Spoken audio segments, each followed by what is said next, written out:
पचमढ़ी की पाठशाला से आखिर क्या हासिल हुआ। सबसे पहले आपको यह दिखाने वाले हैं कि दरअसल ये खबर है क्या। तो पहले आप समझिए कि ये खबर है क्या, फिर इसके हर पहलू पर आएंगे।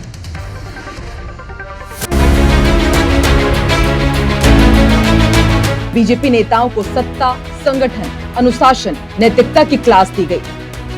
पचमढ़ी में 3 दिन तक चले बीजेपी विधायकों और सांसदों के प्रशिक्षण वर्ग का समापन रक्षा मंत्री राजनाथ सिंह के संबोधन के साथ हुआ, जिन्होंने कहा कि सत्ता का अहंकार कभी नहीं पालना चाहिए। प्रशिक्षण वर्ग का उद्घाटन केंद्रीय गृह मंत्री अमित शाह ने किया था। दिग्गजों से क्लास लेकर बीजेपी विधायक, सांसद गदगद हैं। कह रहे हैं कि 3 दिन में 30 साल की सीख मिल गई है। साथ ही कह रहे हैं कि शिविर दूसरे शिविरों से बिल्कुल अलग था। 3 दिन ऐसा लगता है कि 30 साल के बराबर हैं। बहुत कुछ सीखने को मिला है। आदरणीय अमित शाह जी ने शुरुआत की। पहले के प्रशिक्षण और शिविर से कहीं कुछ ज़्यादा अलग हटके था। हम लोगों को कुछ नया सीखने को मिला।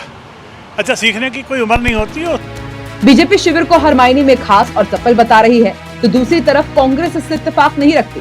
कांग्रेस ने शिविर को फिजूल का बताते हुए सत्ता का गुरूर करार दिया है। साथ ही कहा कि जनता इनका सही सद्बुद्धि शिविर लगाएगी। भारतीय जनता पार्टी का ये सद्बुद्धि शिविर है। विधायक और सांसदों के लिए सद्बुद्धि शिविर है।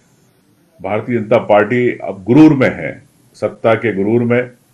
तो ये मध्य प्रदेश की जनता आने वाले चुनाव में ये गुरूर तोड़ेगी। और मैं समझता हूं कि जब ही भारतीय जनता पार्टी को असली सद्बुद्धि का शिविर मध्य प्रदेश में 2028 में लगेगा। आम जनता इनका सद्बुद्धि का शिविर लगाएगी। कांग्रेस ने वार किया तो पचमढ़ी से ही मोर्चा संभाला बीजेपी के प्रशिक्षित नेताओं ने। पलटवार करते हुए कांग्रेस को ही कटघरे में खड़ा कर दिया। कांग्रेस के लिए कुछ ना कुछ तो कहना है, तो वो अपना रात धर्म का पालन कर रहा है, हम अपना रात धर्म का पालन कर रहे हैं। जाहिर है 3 दिन के इस प्रशिक्षण शिविर से बीजेपी नेता, सांसद, विधायक, तमाम पदाधिकारी बेहद उत्साहित हैं। लेकिन पहले दिन ही बीजेपी के सबसे बड़े चाणक्य शाह ने उन नेताओं को गुरु मंत्र भी दिया था कि उत्साह में आकर गलत बयानबाजी ना करे। अगर गलती हो जाए तो पुनरावृत्ति ना हो। इसके अलावा बीजेपी नेताओं को अनुशासन का पाठ भी सिखाया गया है। ऐसे में बड़ा सवाल कि आखिर गुरु मंत्र कितने कारगर होंगे और पचमढ़ी शिविर का सियासी संदेश क्या है और क्या ये मास्टर क्लास वाकई अपने लक्ष्य तक पहुंचेगी। विवेक पटैया, पचमढ़ी, IBC 24। तो आप कह सकते हैं इस रिपोर्ट को देखने के बाद में कि 3 दिन की बीजेपी नेताओं की ट्रेनिंग या ग्रूमिंग क्लास, या आप कह सकते हैं आने वाले वक्त को लेकर उनसे क्या डिमांड होगी, ये खत्म हो चुकी है। अब सवाल ये उठता है कि आखिर इसकी आवश्यकता क्या है। इस तरह के ट्रेनिंग सेशंस क्या भारतीय जनता पार्टी ने अब शुरू किए? क्या इस तरह के प्रशिक्षण से भारतीय जनता पार्टी को वाकई लाभ होता है? क्या आज के दौर में जो विश्व की सबसे बड़ी पार्टी बनी हुई है, क्या वो इसी प्लानिंग पर चलकर आगे अपने दल को ले जाना चाहती है? तो आज का ये प्रमुख सवाल कि आखिर इस तरह के सत्रों की क्या आवश्यकता है। सबसे पहली बात ये कि ये नया बिल्कुल भी नहीं है। बीते दिनों आपको याद होगा छत्तीसगढ़ में भी इसी तरह साय सरकार, पूरी कैबिनेट, सभी विधायक, सभी चुने हुए जनप्रतिनिधि एक ऐसे मैनेजमेंट संस्थान का क्लासरूम का रुख करते हैं जहां देश भर से आए एक्सपर्ट ने उनको गुर सिखाए थे। ये तब भी हुआ था जब नए फेसेस को सरकारों की कमान भारतीय जनता पार्टी के प्रदेश सरकारों की सौंपी गई थी 2023 के इलेक्शन के बाद, और आज भी ये सिलसिला हर साल की तरह जारी दिखाई पड़ता है। चलिए अब जरा समझने की कोशिश करते हैं कि इस तरह के प्रशिक्षण से क्या क्या हासिल भारतीय जनता पार्टी करती है, आवश्यकता इसकी क्या है, इस पर भी आप नजर डालिए।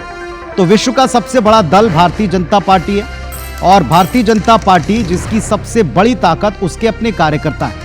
एक ऐसा दल जो हर साल सदस्यता अभियान चलाता है और छाती ठोक कर चलाता है, और उसे त्योहार या उत्सव का नाम देता है, और इसमें कोई झिझक नहीं कि हम अपना कैंपेन कर रहे हैं। बीजेपी अपने कार्यकर्ताओं और वोटर्स को बार बार ये जताना चाहती है कि उसके हर एक एक्शन के केंद्र बिंदु में जन जन का हित है, यानी आपका हित। दूसरा, बीजेपी अपने नेताओं को सदा सादा जीवन जीने और जनता के बीच रहने की ताकीद करती आई। पचमढ़ी में शनिवार को शाह ने सबसे पहले दिन 2 टूक कहा था कि नेता गलत बयानबाजी से बच जाएं। यह भी चेताया था कि गलती आपकी एक बार ही मानी जाएगी, दोबारा आप करते हैं तो ये गलती नहीं। तीसरा, सोमवार को जो समापन अवसर पर राजनाथ सिंह जी आए तो उन्होंने पार्टी के जनप्रतिनिधियों को कमोबेश वैसी ही नसीहत दी कि जनता के बीच जब आप जाएं, चुने हुए नेता जब जाएं, चाहे वो सांसद हों, विधायक हों, तो जनता के संपर्क में रहें, एक सुलभ नेता बने, विनम्रता से मिलें। इसके अलावा नेताओं को भारतीय जनता पार्टी की अब तक की पूरी जर्नी बताई गई, उनको बताया गया कि कैसे जनसंघ से लेकर 1951 से अब तक भारतीय जनता पार्टी आगे बढ़ती रही है।